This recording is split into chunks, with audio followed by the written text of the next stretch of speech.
Haleluya, shalom sekali lagi. Hari ini puji Tuhan kita uh, kedatangan hamba Tuhan senior, Bapak Pendeta Dr. Rai Kaunang bersama dengan Ibu Debbie, istrinya hadir tengah-tengah kita. Saudara, beliau adalah Gembala Jemaat dari Gereja Bethel Indonesia, GBI Philadelphia di kota Sydney, Australia, dan beliau juga adalah ketua dari BPLN, Badan Pengurus Luar Negeri Gereja Bethel Indonesia di Australia. Ketuanya adalah beliau, saudara ya.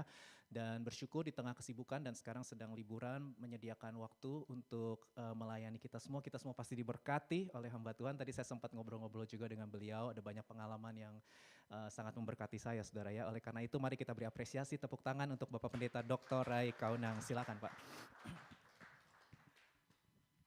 Shalom, selamat sore. Senang sekali bisa hadir di tengah-tengah saudara-saudara sekalian pada hari ini. Kebaktian saudara mengingatkan 25 tahun yang lalu ketika kami mulai melayani pelayanan di Sydney.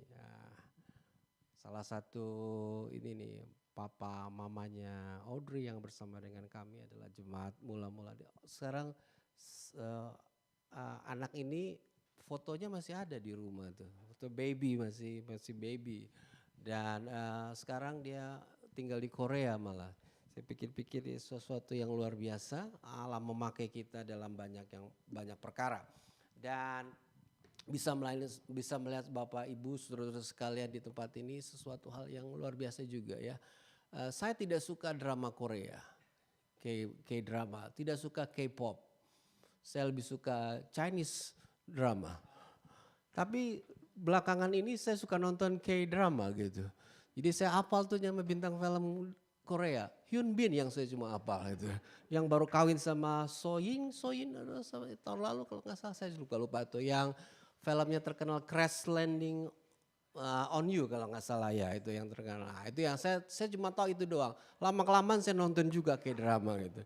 Dan saya lihat ada kemajuan beberapa belas tahun yang lalu, saya beberapa kali ke Seoul, Korea, dan melihat berbagai perubahan yang besar terjadi. Mungkin Bapak Ibu saudara sekalian masih kecil belum tahu tentang Korea, tapi saya sering datang kemari dan melihat banyak sekali perubahan yang terjadi, dan sekarang Korea menjadi negara maju ya, negara industri yang cukup maju dengan pendapatan per kapita yang sangat luar biasa, dan K-popnya dengan K-dramanya itu merajai dunia ini. Saya masih teringat sekitar 5-6 tahun lalu Gangnam Style itu mengubah dunia ini yang tadinya hanya bisa ditonton, dan dia pertama kali YouTuber yang 500 juta penonton, mungkin 1 miliar sekarang. Dia itu sangat luar biasa 5-6 tahun yang lalu. Dan Korea sangat merubah dunia ini dengan artnya, dan di Sydney gereja Korea ada 100 gereja Korea. Dan luar biasa gereja Korea 100 gereja, bahkan 100 lebih. Gereja Indonesia cuma ada 50 gereja Indonesia di kota sini. Saya pernah menjadi ketua daripada gereja-gereja ini selama belasan tahun, dan saya mengerti problem dan dilema daripada melakukan kegiatan bergereja khususnya bagi gereja-gereja berbahasa Indonesia yang ada di luar Indonesia. Dan kami berangkat dari gereja yang sangat kecil dengan 7-8 orang student semua. Sekarang gereja kami dirunning oleh yang student dulu. Sekarang mereka menjadi pendeta-pendeta dan menghasilkan udah generasi yang kedua sekarang. Jadi sekarang anak-anak mereka ada di uni sama seperti saudara sekalian. Jadi saya sepertinya rasanya saya paling tua di tempat ini. Karena saya melihat banyak sekali perubahan-perubahan terjadi dalam dunia belakangan ini. Dan puji Tuhan. Nah, hari ini saya ingin bicara kepada saudara sekalian. Kalau saudara membawa Alkitab saudara, sekarang Alkitabnya kita ada di handphonenya kita ya, kalau nggak salah ya sekarang. Kalau zamannya kita dulu Alkitab itu harus dibawa, bentuknya bulky. Dan saya masih teringat sekali kami gereja pertama di Australia, khususnya gereja Indonesia yang mengizinkan jemaat untuk membawa Alkitab di handphonenya. Tahun 2000 tuh handphonenya masih Nokia ya kalau nggak salah tuh. Jadi satu kali waktu ada pendeta tua datang ke gereja kami dan menyuruh membuka Alkitab, jemaatnya nggak bawa Alkitab. Karena semua ada di handphone. Dia kan ini gereja sesat nih katanya nih. Karena semuanya pakai handphone. Tapi gereja kami adalah gereja sama seperti saudara sekalian, orang-orang muda. Dan saya senang dengan orang muda karena orang muda punya potensi yang luar biasa untuk mengubah dunia ini. Mari kita buka Alkitab kita di dalam surat 2 Timotius pasal yang pertama. 2 Timotius pasal yang pertama ayat yang ketiga sampai ayat yang ke-18. Udah ada ya? Kita lihat Alkitab kita. Aku mengucap syukur kepada Allah yang kulayani dengan hati nurani yang murni seperti yang dilakukan nenek moyangku. Dan selalu aku mengingat engkau dalam permohonanku baik siang maupun malam. Dan apabila aku terkenang akan air matamu yang kau curahkan, aku ingin melihat engkau kembali supaya penuhlah kesukaanku. Sebab aku teringat akan imanmu yang tulus ikhlas, yaitu iman yang pertama-tama hidup di dalam nenekmu Lois dan di dalam ibumu Ainike, yang aku yakin hidup juga di dalam dirimu. Karena itulah aku peringatkan engkau untuk mengobarkan karunia Allah yang ada padamu oleh penumpangan tanganku atasmu.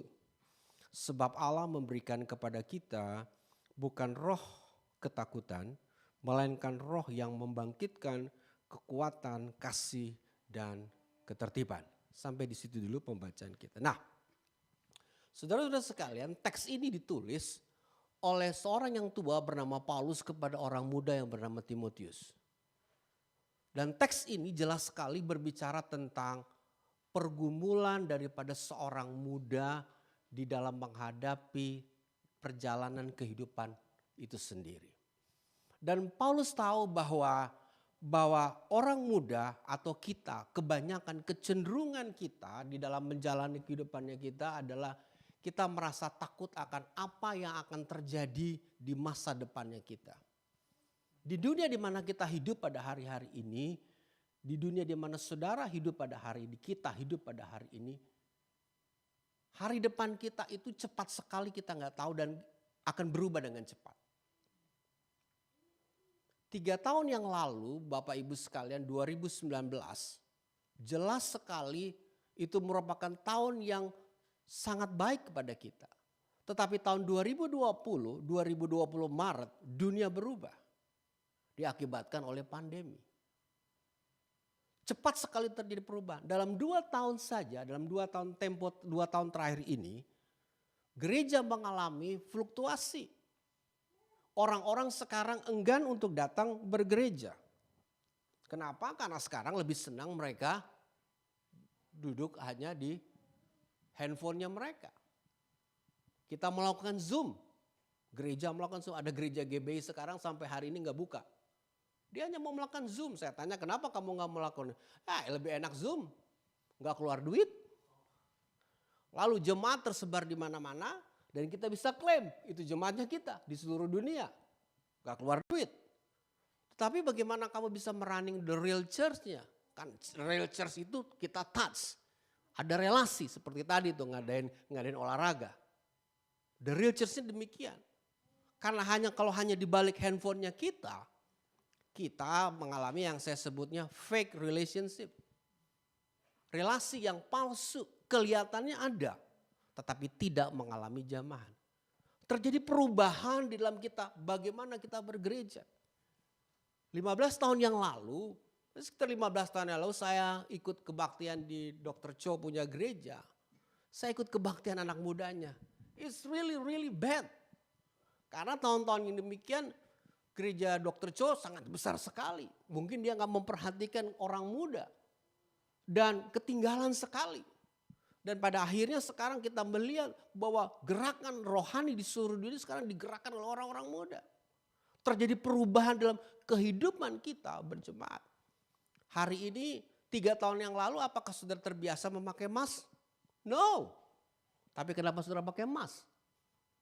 Senin lalu pemerintah Korea menghapuskan mask di public transport. Saya juga tahu, saya baca karena saya ada di Jepang. Saya lihat news, mereka udah boleh nih, berarti enak juga nih karena Australia udah gak pakai mask. Kenapa kita mengalami demikian? Dan kita melihat bahwa terjadi juga sesuatu dalam diri orang-orang muda generasi sekarang. Kita gak tahu lagi apa yang akan terjadi. adanya penyakit terbesar di dunia sekarang ini bukan penyakit kanker tetapi depresi. Adanya tekanan yang kita nggak tahu kenapa ini bisa tertekan. Gereja-gereja sekarang tertekan. Kuasa kegelapan sedang bekerja di dunia ini menggunakan konteks yang ada pada untuk menekan kita. Mengakibatkan timbulnya perasaan ketakutan. Itu sebabnya teks ini menjelaskan kepada kita sangat baik sekali. Bahwa Timotius, dalam 2 Timotius tadi jelas sekali Paulus mengatakan kepada Timotius, coba kita baca lagi tadi, mulai ayat yang ketiga tadi. Bahwa ayat yang ketujuh dikatakan, sebab Allah memberikan kepada kita bukan roh ketakutan, melainkan roh yang membangkitkan kekuatan, kasih dan ketertiban. Kenapa Paulus harus mengatakan Allah memberikan kita kepada kita bukan roh ketakutan? Karena Timotius ini adalah orang muda yang sangat timid. Bahasa Inggrisnya timid itu berarti orang yang agak sedikit kurang berani, kurang percaya diri. Penuh dengan keraguan-raguan. Anak-anak muda sekarang melihat masa depan kemungkinan besar rata-rata di antara kita agak sedikit ragu-ragu melihat masa depan. Karena dunia di mana kita berada cepat sekali berubah. Kondisi sekarang menunjukkan kepada kita banyak anak muda menarik diri dari dunia ini. Itulah sebabnya sekarang kita kenal adanya game. Anak-anak sekarang senang dengan game karena menarik diri daripada dunia ini. Mereka takut melihat dunia yang ada, yang real di depan sana. Banyak anak-anak muda sekarang lebih tertarik untuk duduk nongkrong di layar screen-nya. Dan tidak berani menghadapi dunia yang ada. Di jemaat kami ada satu anak cuma hanya berani dalam screen-nya, gak berani bisa ngelihat keluar. Karena adanya ketakutan melihat masa depan. Dan itu bukan hanya terjadi dalam dunia yang ada, tetapi orang-orang Kristen juga takut menghadapi kenyataan. Takut gak keangkat. Nanti kalau Tuhan Yesus datang, takut menghadapi dunia ini yang penuh dengan banyak katanya dengan kejahatan. Korea ini aman ya, sangat aman. Saudara takut untuk membangun sebuah relationship karena banyak kita melihat terjadinya kekacauan dalam rumah tangga. Banyak terjadi perceraian di dunia ini. Bukan hanya orang dunia tetapi dalam kalangan gereja pun terjadi hal-hal yang demikian. Orang mulai berpikir, butuh gak saya dengan pasangan hidup? Butuh banget gak dengan pasangan hidup? Banyak mulai ketakutan, banyak mulai ragu. Saudara sekolah dengan baik. Tetapi after you finish your school, will you get a job or not? Kita dipaksa oleh orang tua kita untuk sekolah. Dengan keyakinan akan hidup lebih baik. Tetapi after we finish the school, we will get a job or not? Orang mulai berpikir. Sekarang pemikiran kita juga begini, saudara sekalian. Butuh nggak kita study hard? Butuh nggak kita memiliki banyak gelar gitu? Apakah gelar akan menjamin masa depannya kita? Kita lihat orang-orang hebat, orang-orang yang terkenal, orang yang wealthy di dunia ini, gelarnya nggak ada tuh. Let's say who's the richest person in this world? Let's say Bill Gates. Bill Gates sekolah aja nggak selesai. 2 semester aja dia nggak sanggup. Tapi dia the richest person in the world. Butuh nggak kita dengan hal, dan anak-anak muda sekarang mulai berpikir kalau demikian, wow, masa depan saya itu adalah masa depan yang kita nggak bisa pikirkan. Kita mulai takut untuk mengambil keputusan-keputusan di dalam kehidupannya kita. Cuma teks Alkitab itu mengajarkan, bagus coba kita lihat. Sebab aku teringat akan imanmu yang tulus ikhlas, ayat yang kelima, Yaitu iman yang pertama-tama hidup dalam nenekmu Lois, dalam ibu Eunike, dan aku juga yakin hidup juga di dalam dirimu. Teks ini mengajarkan kepada kita, despite dengan segala keadaan di sekelilingnya kita, yang kemungkinan membuat kita ragu, membuat kita takut. Ada satu hal yang sangat penting, yang sangat esensial sebagai orang Kristen yang tidak dimiliki oleh siapapun di muka bumi ini. Namanya hidup beriman. Iman itu adalah sesuatu bahasa language-nya kita yang akan memperkokoh perjalanan kehidupannya kita. Inilah sebabnya kenapa saudara diminta untuk datang bergereja. Di dalam gereja saudara diajar untuk hidup beriman. Iman itu berarti percaya penuh kepada Yesus. Itulah sebabnya orang-orang Kristen itu diminta hadir dalam gereja untuk membangun imannya. Karena hanya imanlah yang dapat mengalahkan, teks Alkitab mengatakan mengalahkan dunia ini. Not your ability, not your master degrees. Saya punya S3. Tahun ini saya dapat S3 2. Tahun berikutnya saya mau ngambil S3 yang ketiga. Saya suruh belajar buat apa? Ya buat belajar memang. I love study gitu. Tetapi bukan itulah kekuatan saya yang mempertahankan saya untuk bisa menjalani kehidupan ini dengan kuat. Teks Alkitab hanya mengajarkan kepada kita bahwa kita bisa kuat, bisa strong, bisa menghadapi dunia ini tanpa merasa takut sama sekali jika kita memiliki iman. Makanya Paulus mengatakan kepada Timotius, sebab aku teringat akan imanmu yang tulus ikhlas, yaitu iman yang pertama-tama hidup di dalam nenekmu Lois, dalam ibumu Eunike. Ternyata imannya Timotius ini karena ada dari generasi per generasi. Jadi dengan bahasa lain, iman itu sangat penting.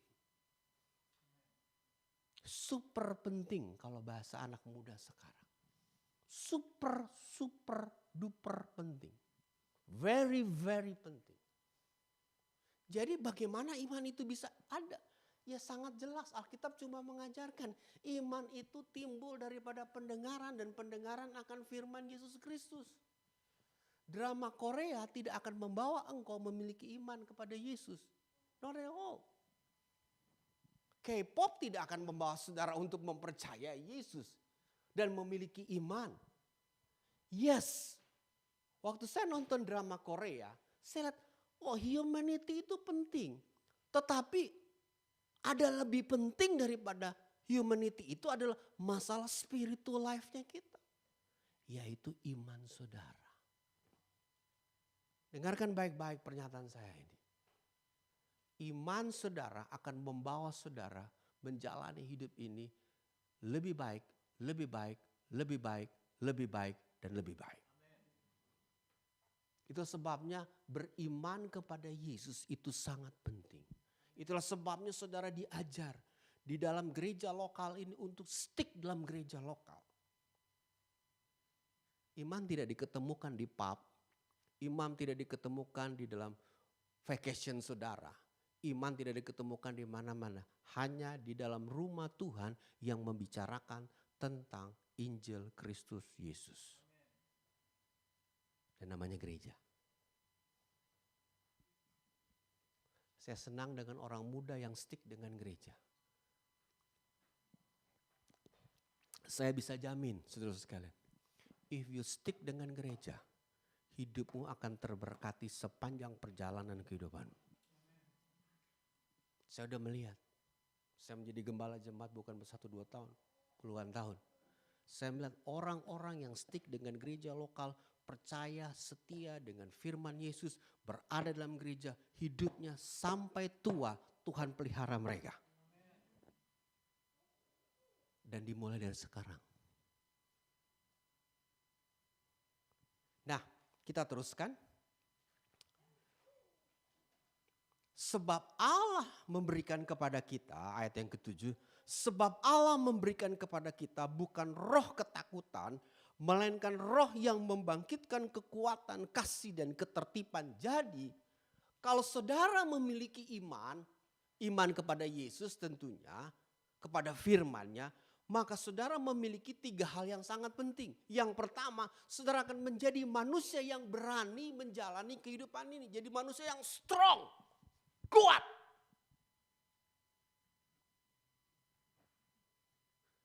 Banyak orang Kristen sekarang ini lemah. Banyak yang seperti Timotius, timid, ragu-ragu. Maju enggak, mundur enggak. Karena persoalannya adalah imannya dia. If you stick with God, if you stick with your faith, maka engkau akan menjadi manusia yang sangat strong, sangat kuat, sangat bold. Menghadapi dunia ini. Orang Kristen itu enggak boleh lembek. Orang Kristen itu enggak boleh klemer-klemer. Orang Kristen itu harus berani. Kenapa? Karena dia memiliki iman. Imannya dia menjadikan dia manusia yang berani menghadapi hidup ini. Anda tidak boleh takut menjalani kehidupan ini. Karena ketakutan tidak akan membawa apa-apa dalam perjalanan kehidupan ini. Ketakutan akan menghalangi apapun yang ada dalam perjalanan kehidupan saudara. Tetapi iman saudara membuat saudara akan menjadi manusia yang berani menghadapi apapun yang terjadi dalam situasi yang kita hadapi. Orang muda harus punya iman yang besar kepada Allah. Have a big faith.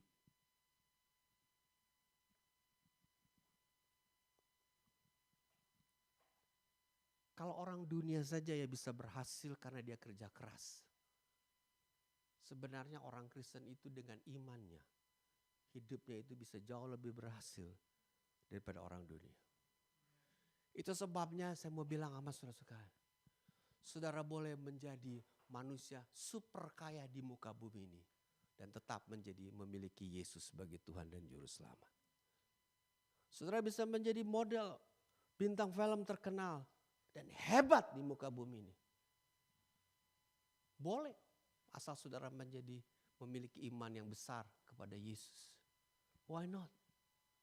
Mengapa enggak? Apakah orang Kristen gak boleh menjadi terkenal? Itu pernyataan yang bodoh. Apakah orang Kristen gak boleh yang menjadi super rich di dunia? Itu pernyataan yang bodoh. Karena Allah mengizinkan kita. Makanya dulu waktu jemaat kami mula-mula sekitar 7, saya khotbahnya seperti ini. Ya umur saya udah mau kena 60 sih, jadi ya 25 tahun yang lalu kan seru-seru juga. Wah, jemaatnya masih 7, khotbahnya wah gitu. Ngajari mereka, wah. Dan saya paling tidak suka dengan anak muda yang lembek di muka bumi ini. Karena gak mungkin Allah memberikan kita bukan roh ketakutan. Gak mungkin, itu sebabnya si Timotius diajarin sama Paulus, Timotius, lu ingat lu punya iman. Dan gak mungkin Allah memberikan kepada kamu roh ketakutan. Takut menghadapi dunia ini, be bold, be strong. Orang Korea tuh lain sama orang Jepang ya. Kalau orang Jepang tuh lembut ngomongnya. Iya, film Jepang itu lembut ngomongnya.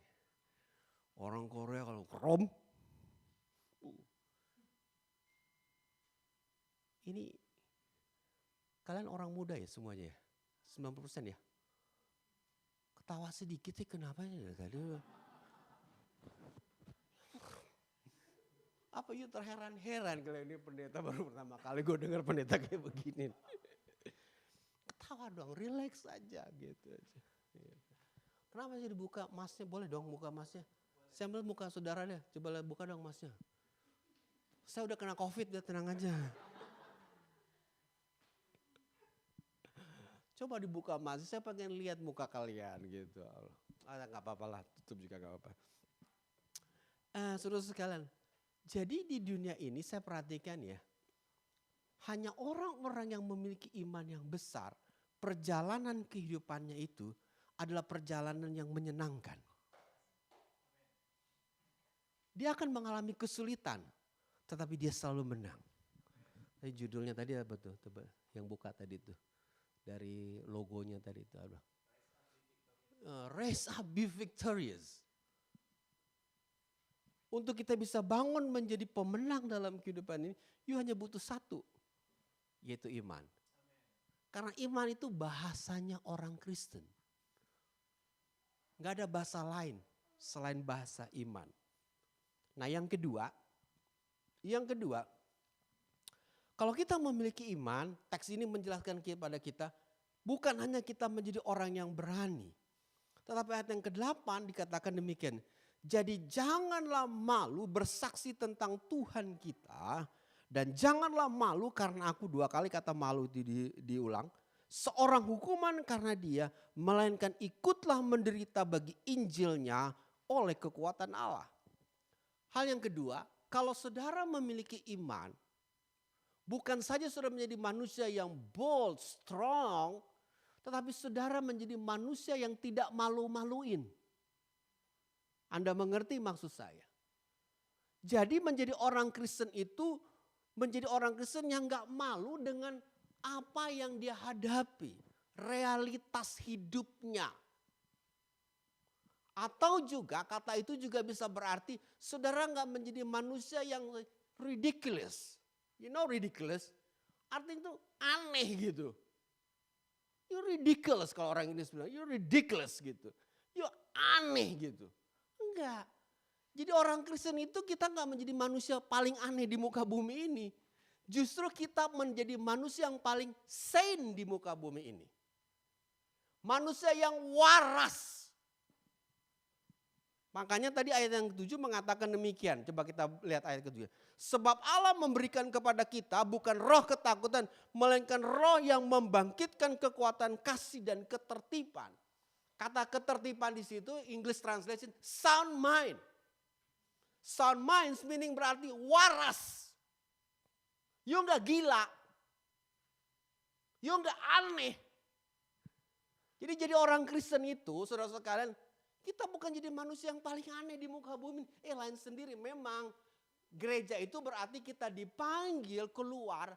Lalu kata dipanggil keluar itu bukan hanya dikatakan keluar lalu jadi manusia aneh. Tetapi you dibentuk. Anda dibentuk. Waktu Anda dipanggil keluar dari manusia dosa. Anda dikumpulkan dalam satu namanya gereja. Di dalam gereja Anda dibentuk supaya Anda menjadi manusia yang waras di hadapan Tuhan.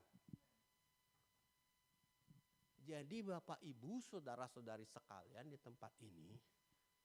Di dalam gereja Anda dibentuk manusia yang memiliki otak yang waras. Artinya yang bisa melihat dunia ini setiap permasalahan dari kacamata Allah. Dari pandangan yang benar. Dari pandangan pencipta kehidupan itu sendiri. Jadi sangat mengherankan kalau orang Kristen itu banyak yang depresi. Di luar sana banyak manusia yang depresi. Dia bangkrut, dia bisa depresi. Dia ditinggal pacar, dia bisa depresi. Tapi kita gak mungkin harusnya. Gak mungkin. Jangan seperti film-film Korea. Ditinggal pacar, kacau. Saya lihat ya film Korea, film Chinese, film Jepang. Kalau depresi, minum semua itu. Mabok. Nah ada satu frase di dalam film-film Korea dan film Cina. Kalau orang mabok itu akan selalu menceritakan apa isi sejujur hatinya. Jadi you mabok aja. Dan engkau akan ngeluarin semua unek-unekmu yang selama ini tersimpan. Kita gak perlu mabok untuk menceritakan tentang unek-uneknya kita. Kita punya Tuhan yang kita bisa bicara langsung. Jadi kita waras menjalani hidup ini. Sane, sound mind. Gak aneh-aneh menjalani hidup ini. Biasa-biasa aja. Santai-santai aja. Tadi saya share sama Pastor Dedi. Hidup ini dinikmatin. Ya sejalan-jalan. Pendeta kalau dikurung terus dia stres loh. Ajak pastor saudara jalan-jalan ke Jeju Island gitu. Ajak pastor saudara jalan-jalan ke Gangnam. Gangnam itu kasih tahu ini film ini buatnya di sini gitu. Kenapa? Karena kalau kita pergi kita ngeliat oh di dunia itu masih banyak hal-hal yang kita ingin ketahui yang harus kita ketahui. Kami Bapak Ibu saudara-saudara sekalian senang jalan-jalan. Pendeta senang jalan-jalan. Kenapa? Nah kalau pendeta udah bisa jalan-jalan berarti gerejanya bisa running dengan baik. Kalau pendetanya itu terus sampai Tuhan Yesus datang. Oh dikip terus nih gerejanya dikip terus ya nggak apa-apa sih. Ya yuk mati di situ aja. Kalau saya sih masih mau jalan-jalan, masih mulai dunia ini gitu aja. Nanti ketemu Tuhan Yesus ya udah ketemu pasti ketemu gitu. Tapi jangan dikip terus. Jadi picik lama-lama kita. Jadi aneh. Allah memberikan kita bukan roh ketakutan tetapi roh yang membangkitkan kekuatan dan sound mind. Anda tidak waras. Anda tidak akan menjadi orang Kristen yang malu-maluin di muka bumi ini. Hal yang ketiga yang terakhir. Ini saya berapa lama dikasih waktu?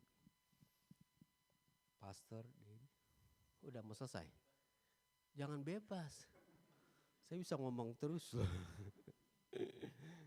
Ya, ntar saya nggak bisa ke Gangnam lagi nih. Saya mau nyobain banyak hal di Korea ini. Sama istri saya baru pertama kali datang ke Korea. Kalau saya kan udah beberapa kali. Kemarin saya jalan-jalan ke Namdaemun Market ya. Namdaemun Market. Ya. Waduh itu pasar tuh luar biasa. Kayak di proyek Senen, pasar Senen tuh. Semuanya 10.000, 1.000. Waduh murah-murah sekali. Ya, dulu saya pernah datang dengan almarhum pendeta Yakub Nahuai. Jadi saya diajak sama, saya panggilnya Om Yakub. Om Yakub ngajak saya dia dulu bekas pendeta ketua sinodenya kita dan pendeta yang pernah sekolah di sini. Jadi teman baiknya Dr. Cho, almarhum Dr. Cho. Jadi saya diajak sama Pak Yakub, sama Om. Om, mau kemana? Sini ke Namdaemun. Apa tuh Om? Ya udah ikut aja katanya. Saya ikut aja. Saya ikut sama dia, jalan-jalan. Waduh, saya kaget loh. Orang yang jualan juga kaget. Di pasar, dia ngomong bahasa Korea sehari-hari. Itu bukan mengagetkan. Yang mengagetkan, dia mukanya hitam. Orang Ambon, matanya belok, ngomong bahasa Korea sehari-hari. Heran gak? Ya karena mereka tinggal di Korea. Kalau matanya kayak saya begini, cipit gitu, kayak muka-muka Korea begini, ya gak biasa. Tapi kalau hitam orang Ambon, ngomong bahasa Korea, wah saya diajak jalan-jalan sama Om Yakob. Masuk restoran yang pesok-pesok, ngomong, keluar yang aneh-aneh. Saya Om kok bisa tahu? Emang tempat makanan saya di sini katanya. Oh gitu ya Om. Oh diajak beli kesini, beli kesini, beli kesini. Jadi pengalaman itu, wow, membuka mata rohani saya. Ya memang ya. Orang di dalam Tuhan itu, kalau benar-benar menggunakan imannya dengan baik. Karena Om Yakob ini anak desa, anak nelayan. Dari pulau di Kepulauan Maluku. Yang bisa sekolah pertama kali orang Indonesia sekolah di Korea. Dan dia berhasil menjadi salah satu pemimpin gereja kita dengan jemaat ribuan. Dan dialah yang membawa kegerakan sel group di Indonesia. Karena dari Dr. Yakub Nahuai.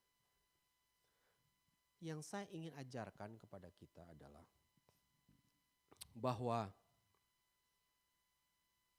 yang ketiga kita harus ayat yang ke-8, jadi janganlah malu bersaksi tentang Tuhan kita dan janganlah malu karena aku seorang hukuman karena dia, melainkan ikutlah menderita bagi Injilnya oleh kekuatan Allah.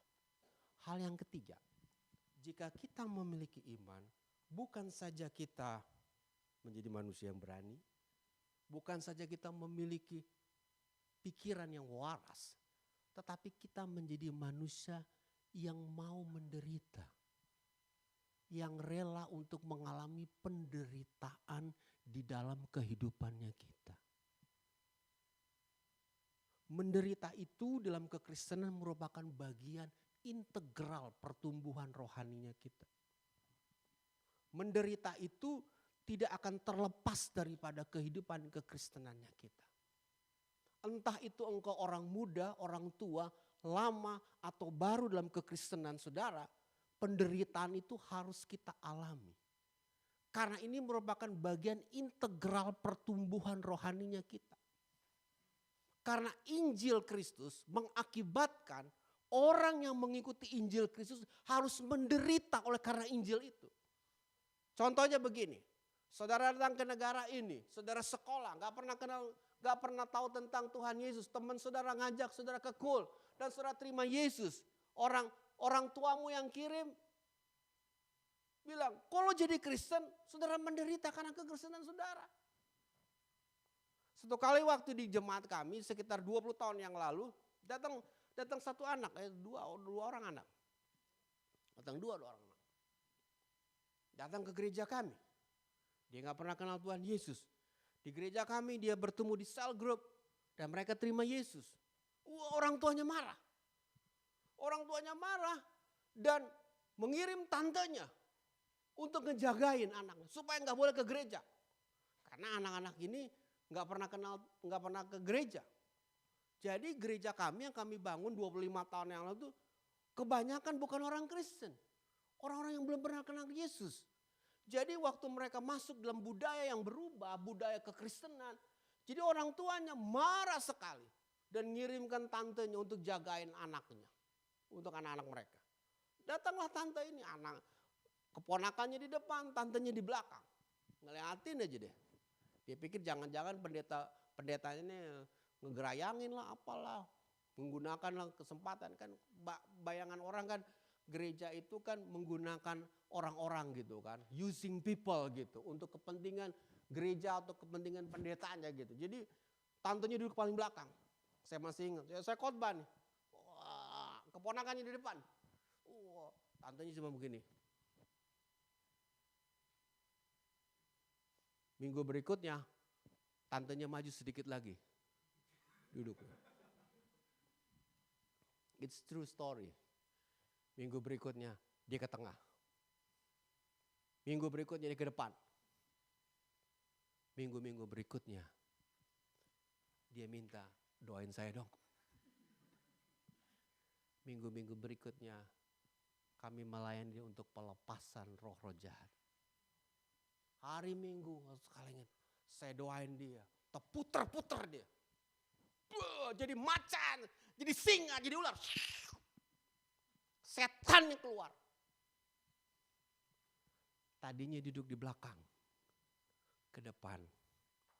Mana duduk ngejagain keponakan-keponakannya. Supaya jangan jadi Kristen benar.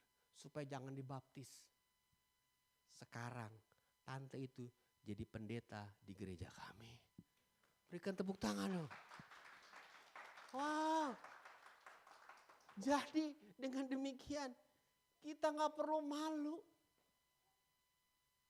Kita gak perlu malu dengan kekristenannya kita. Kita gak perlu malu dengan apa yang kita yakini kepada Yesus. 10 tahun yang lalu saya pernah melayani satu gereja Korea di gak tahu sih di mana tuh. Banyak sekali ya pekerja-pekerja imigran. Waktu saya layani, habis selesai kebaktian, datang beberapa anak. Dia bilang, "Oh pendeta, saya gak berani pulang nih." Kenapa? Dia udah mau ngomong Jakarta nih. Waduh, gak berani pulang gue nih. Kenapa? Aduh, mama papa gue nih bisa penggal gue nih. Kenapa? Emangnya lo kenapa? Mama papa masih muslim. Wah, jadi ya gue ikut-ikut gereja aja diajak sama temen gitu. Lalu gimana nih, gue percaya Yesus. Jadi gue gak berani pulang nih. Kita gak boleh malu dengan kekristenannya kita. Itulah sebabnya penderitaan adalah bagian daripada kekristenannya kita. You menderita sebagai orang Kristen, that's fine. You menderita sebagai orang Kristen karena mungkin kau kurang uang. That's fine. Karena mungkin di stop oleh orang tuamu. You menderita sebagai orang Kristen dan akan dipojokkan. That's fine. Itu bagian kekristenannya kita. Karena dengan penderitaan kita menjadi manusia yang kuat. Dengan penderitaan kita memiliki iman yang kuat.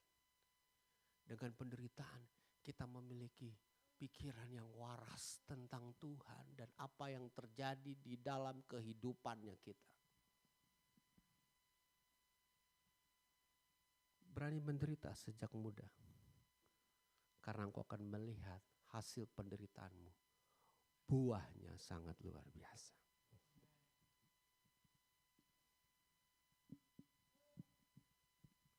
Saya tutup dengan cerita. Bagaimana Tuhan itu indah. Bagaimana orang yang mau menderita bagi Yesus itu bagi kepercayaannya. Menjadi imannya kuat. Satu kali waktu di gereja kami masuk seorang orang yang tua. Dia datang ke gereja. Orang tua. Gereja kami usianya 25 tahunan lah. Dia agak sedikit tua. Dia 40-an, 50-an lah. Dia datang di gereja kami. Dia setia orangnya.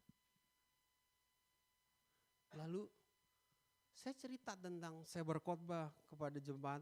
Saya berkhotbah tentang iman belasan tahun. Dan dia mulai mempercayai apa yang saya katakan. Firman yang disampaikan.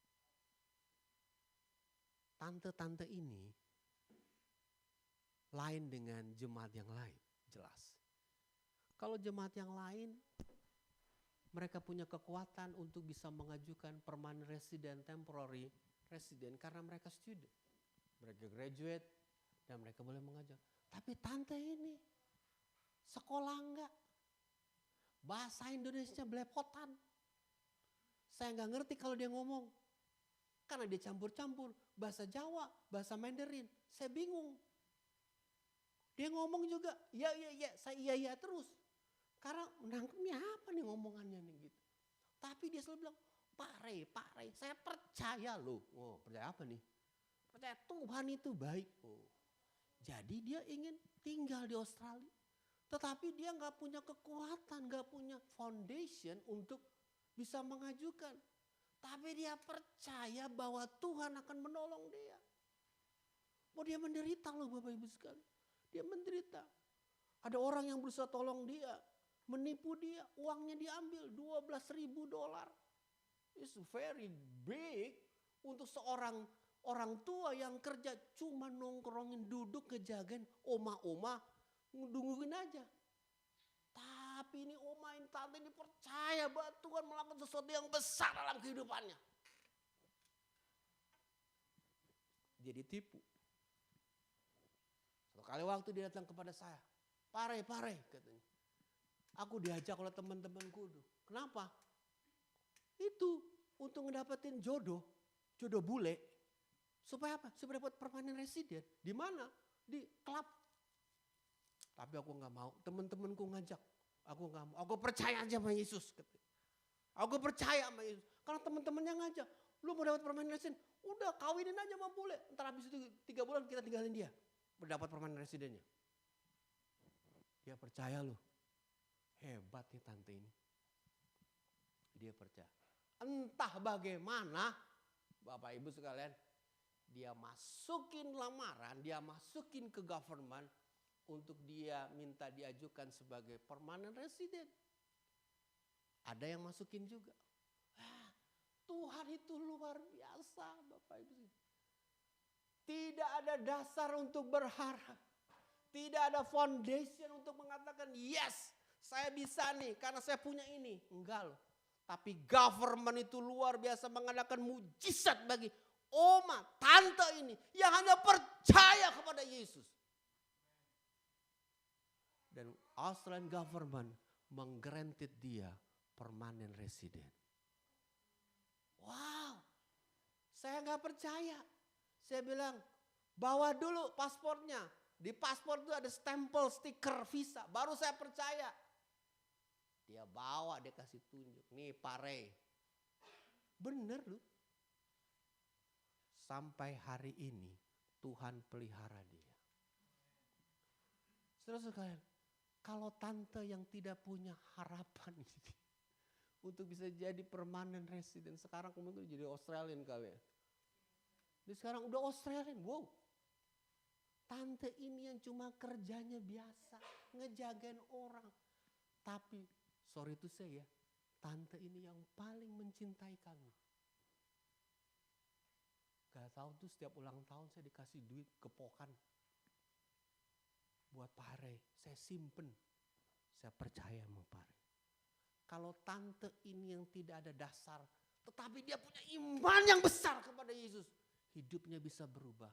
Dia gak takut, dia gak malu-maluin. Dia punya sound mind yang waras itu. Masakan bagi saudara yang memiliki foundation, kekuatan, saudara harus takut menjalani kehidupan ini. Miliki iman di dalam Tuhan. Yesus mengatakan, jika engkau memiliki iman sebesar biji sawi saja, engkau dapat mengatakan kepada gunung ini pindah.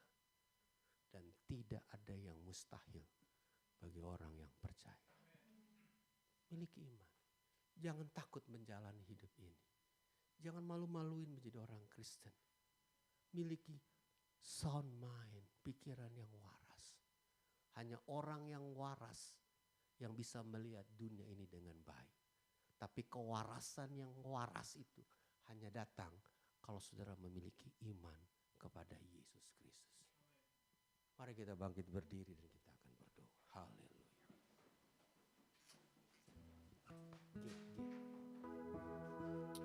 Haleluya. Tuhan baik kepada kita. Amin. Saudara ada di negara ini bukan kebetulan. Bukan karena drama Korea. Bukan karena orang tua saudara mengirim karena cinta Korea. Bukan. Karena ada planning God dalam kehidupan saudara. Karena ada rencana Tuhan yang besar dalam kehidupan saudara. Ada the great almighty God. Plans-nya untuk kehidupan saudara. Haleluya. Tutup mata saudara. Taruh kedua tangan saudara di dada saudara. Kita mau berdoa. Biar apa yang sudah dengar pada hari ini akan membangkitkan semangat saudara. Akan membuat saudara mengatakan, yes saya benar nih dalam gereja. Kau mengatakan, yes Tuhan. Saya akan percaya kepadamu ya Tuhan. Apapun yang terjadi, aku akan terus beriman kepadamu. Aku akan jadi manusia yang gak malu-maluin. Aku gak perlu takut menjalani, gak khawatir dalam menjalani hidup ini. Dan aku akan menjadi manusia yang punya pikiran yang waras. Dan aku gak perlu takut, aku gak perlu gentar dalam penderitaan apapun kesulitan selama aku di negara ini.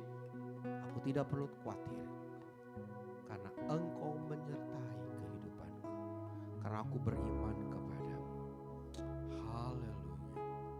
Terima kasih. Doa, saudara-saudara mulai berdoa. Doa. Taruh kedua tanganmu di dadamu dan mulai berdoa. Katakan kepada Tuhan. Setelah kau berdoa, saya mulai arahkan saudara. Mulai berdoa dengan iman saudara. Apa yang kau inginkan sebenarnya dalam hidupmu? Imani itu. Kalau kau menginginkan keberhasilan, imani keberhasilan. Karena kau berhasil dalam Kristus Yesus. Kalau kau ingin menetap di negara ini, imani. Kalau engkau mengimankan sesuatu untuk studimu, untuk pekerjaanmu, untuk keluargamu, untuk ministrimu, imani.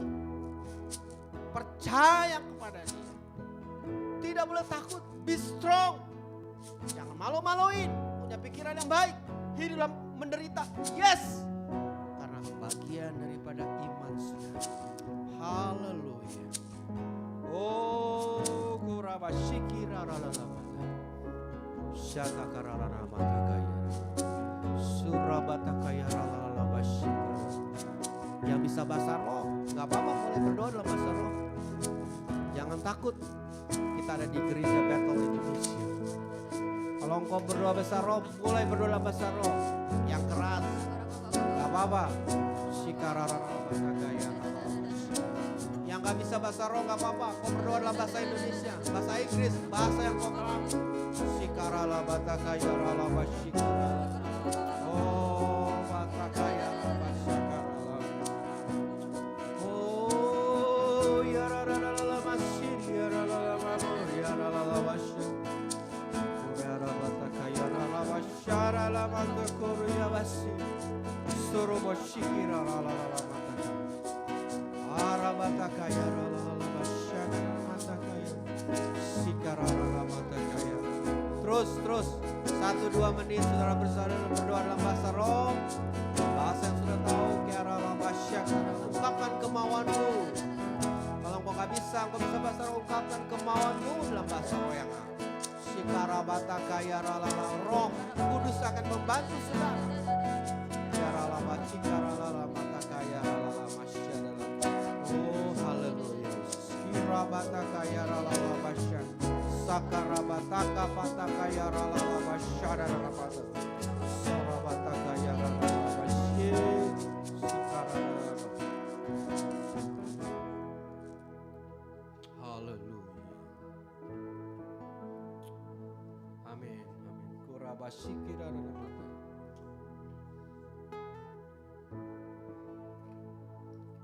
How great is our God. Sing with me, how great is our God, and all will sing how great is our God. Angkat kedua belah tanganmu, sing loud with me, how great is our God. How great is our God. Sing with me, how great is our God. And all will sing how great is our God. How great is our God, sing loud. How great is our God. Sing with me, how great is our God. And all will sing how great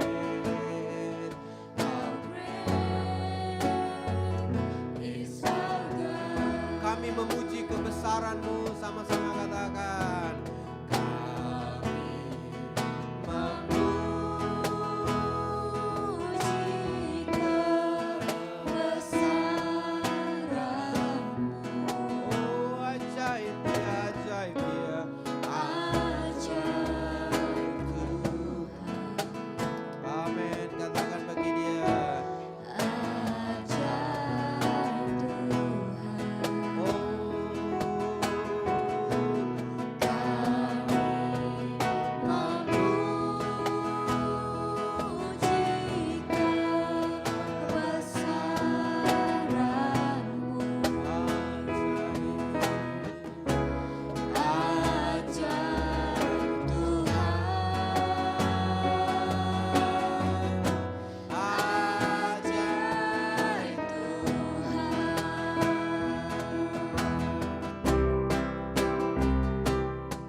kebenaran yang kami dengar pada hari ini. Biar kebenaran ini tertanam dalam tanah hati kami yang baik. berbuah dan bertumbuh bagi kemuliaan akan nama-Mu Yesus. Terima kasih untuk kebenaran ini dan demi Kristus Yesus. Haleluya. Semua kita ini berkati mengatakan bersama-sama. Amin. Silakan duduk. Sebelum saya serahkan, boleh follow my Instagram dong ya. Instagram saya nggak naik-naik nih. Padahal saya keliling-keliling terus, nggak pernah promosi. Teman saya promosi melulu, waduh paling bisa dia tuh. Teman baik saya Gilbert Lumoinung promosi terus, waktu FB masih dimulai dia promosi terus. Kok gue nggak pernah naik-naik ya. Follow my Instagram, Ray Kaunang, udah @Ray Kaunang. Lihat, isinya nggak ada isinya yang aneh-aneh lah pokoknya lah. Pokoknya isi yang bagus-bagus lah isinya lah. Nggak ada isinya preachy enggak. Isi saya gampang-gampang. Foto-foto gitu. Foto-foto yang entar lah Gangnam lah apalah gitu-gitu aja gitu ya. Tuhan berkati ya. Enjoy your day.